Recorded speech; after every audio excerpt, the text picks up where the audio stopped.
гости! Мы рады приветствовать вас всех в нашей городской детской библиотеке номер 1. Добро пожаловать!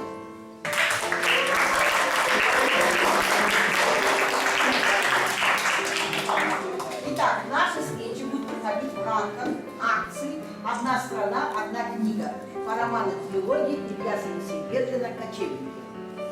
И посвящается 550-летию образования казахского ханства и столетию писателя, историка, патриота Илья Сенсибедрина.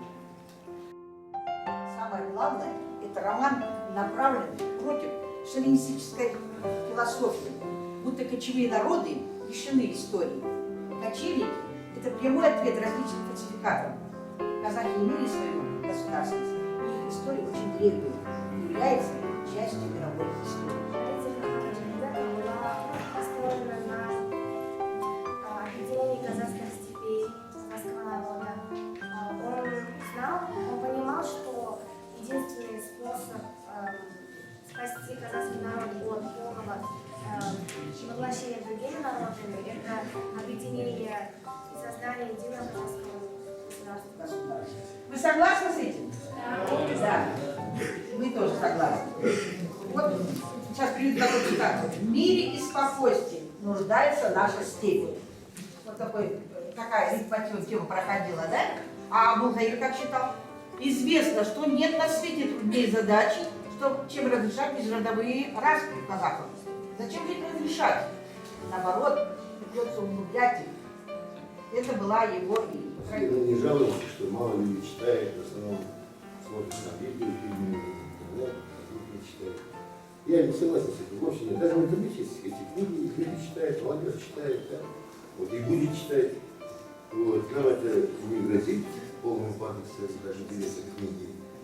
Теперь, что касается вот предмета нашего разговора, вот, столетие со дня рождения Илья Сенсибедрина. Действительно великий автор, великий творец. Вот, сами, наверное, все послушали, десятилетия почти отсидел, ни за что буквально, так? Вы знаете прекрасно, что совершались репрессии при Советском Союзе, ни в чем не повинные люди были расстреляны. Например, весь цвет казахской интеллигенции, алшахрицы, были расстреляны. Поэтому чудом ему повезло, что он остался живых, так же, как и Мухтару Ауэзову. Да? Единицы остались живых. Всех остальных прекрасно знают. Сакен Сейфуллин, Бибета, Малина и так далее, и так далее. Поэтов, писателей, историков. Всех вырезали. Понимаете? С какой целью делается? Вот вам жестокость, пожалуйста. Казалось бы, мы говорим, ханы жестокие в средние века. А вот вроде цивилизованный мир, Советский Союз, казалось бы, жили в 20 веке мы все, да? Вот. И такое сотворение. Это был полнейший геноцид. То, что творилось в Казахстане, да? Это можно назвать чистейшим геноцидом. Отобрав скот, основной источник, кстати, питания местных аборигенов, да, была поставлена цель уничтожить вообще нацию. По большому счету. Не успели. Времена Голощёкина прекрасно помнили. И 1/3 страны потеряла народ. И, так сказать, сознательно направились на то, чтобы обезглавить. Это не только казахи, в том числе и русские интеллигенции, и киргизские и так далее, чтобы обезглавить мыслящих людей, превратить страну в рабов, послушную массу. Ведь удобно каждому правителю, удобно, чтобы люди вокруг него были слабым умом, да? Северной массы, чтобы можно было свою волю навязывать в разной форме. И чуть мы не лишились нации. И вот мне вообще непонятно, как вот президент Путин ляпнет, что у казахов не было вообще истории, государства, ну что такое. Вот 500 лет раньше Московской Руси, казахское ханство, было документально засветить везде. Вот. Неужели такой человек может управлять такой огромной державой, как Россия? Это что такое вообще? Мы отмечаем не потому, что Путин, наперекор Путину, а и, естественно, вот события нас приводят к тому, что это написано, не только же казахи писали казахскую историю, так? Она была написана зарубежными авторами, теми же китайцами. Вот. И вообще казахская история не просто история Казахстана, а намного глубже лежит. То есть все те предшественники, которые, если Карамзин правильно писал, народу не падает с неба, да? И не, как говорится, исчезает, как вода, так сказать, песок не впитывается, да? То есть каждый народ, развиваясь, этнос развиваясь, дает путь или, кстати, те же генетические, там, допустим, генетический материал другому этиксу вносит, созревшим здесь внутри его недр. Вот. То же самое казахи являются закономерными последователями, продолжателями многих тюркских народов, которые населяют эту землю, начиная с саков, хунну, скифы, разумеется, каганатовские тюрки и так далее, булгары. В общем, масса было тюркских этносов, которые, кстати, развивали здесь культуру. А вот у нас в Советском Союзе было принято подавлять все это во имя создания нового народа, советского какого-то народа. Помните, был такой кризис? То есть этнические, так сказать, данные у всех уничтожаются, не будет ни русских, ни казахов, ни азербайджанцев, так, вот сидите рядом со мной мой коллега, вот, а будет советский народ. Смешно, вот безумие творили вообще правители. Поэтому история наша богата, и всего лишь часть отражает, если верить своей трилогии. Великолепная книга, язык великолепный, действительно это титан. Вот я смотрю, блеск в глазах есть у людей, вот, многие интересуются ребятами. Вот. Пожалуйста, покопайтесь в наших исторических материалах. Если не мы, то кто?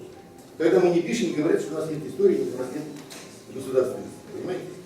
Пишущие народы не компьютер побеждает, а именно перо оказывается. Так? Например, лживую историю пишут многие народы, в особенности Россия и Армения. Страшно дело. Приписывают вообще адские, так сказать, небылицы. Сейчас все открывается, все скрывается. Вся история полностью совсем по-другому звучит. Понимаете, в угоду политики писалось многие вещи. И в том числе в угоду отвратительной политики. Политики шовинизма, там, национализма, там, колониализма. Здесь не мораль правит вообще история. Правит экономика, правит интересы. Прежде всего, каждое историческое событие, в корне этих событий лежат интересы, чьи-то экономические интересы, геополитические и так далее. То есть надо всегда, даже художественную литературу читать, углубляясь истока. Почему так написано, из-за чего это возникло. Вот теперь, значит, я еще раз призываю, чтобы мы, у нас богатейшая история вообще западного края, поэтому надо обратить внимание, особенно молодежи. Читайте много источников. Теперь я хочу представить представителей нашего фонда, фонда Алше и фонда Габдулова, Аждар Гаджиев, псевдоним писатель.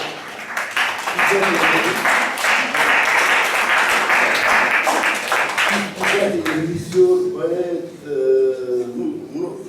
все из которых представляют, 8 граней у него в одном лице. Сейчас говорили блеск в глазах, а я скорее видел в глазах отражение поисковика Google и iPhone, да, когда ребята пытаются найти ответ на вопрос, кто такой комиссары и так далее.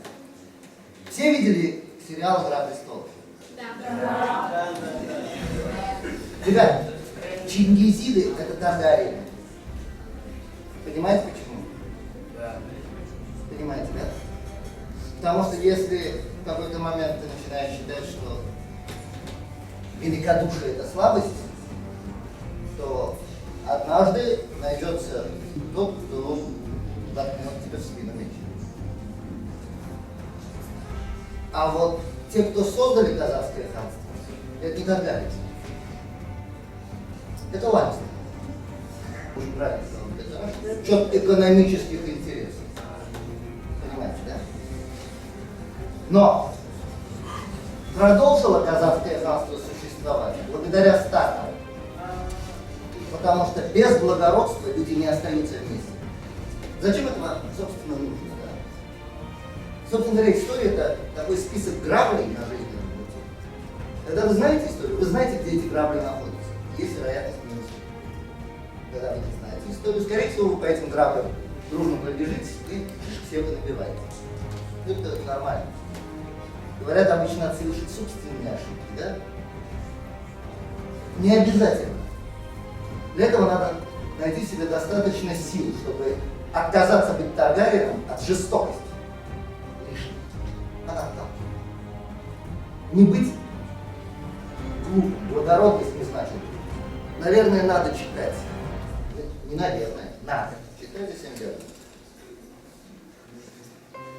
История казахского народа — это ваша история. Это история русских татар, это история корейцев, украинцев, все мы здесь живем, это наша общая история. И если мы не собираемся бежать, а собираемся, так сказать, стоять за этой стеной, потому что зима близко, то хорошо бы почитать архивы и приготовиться.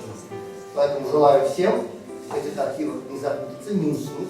Google в помощь. Спасибо.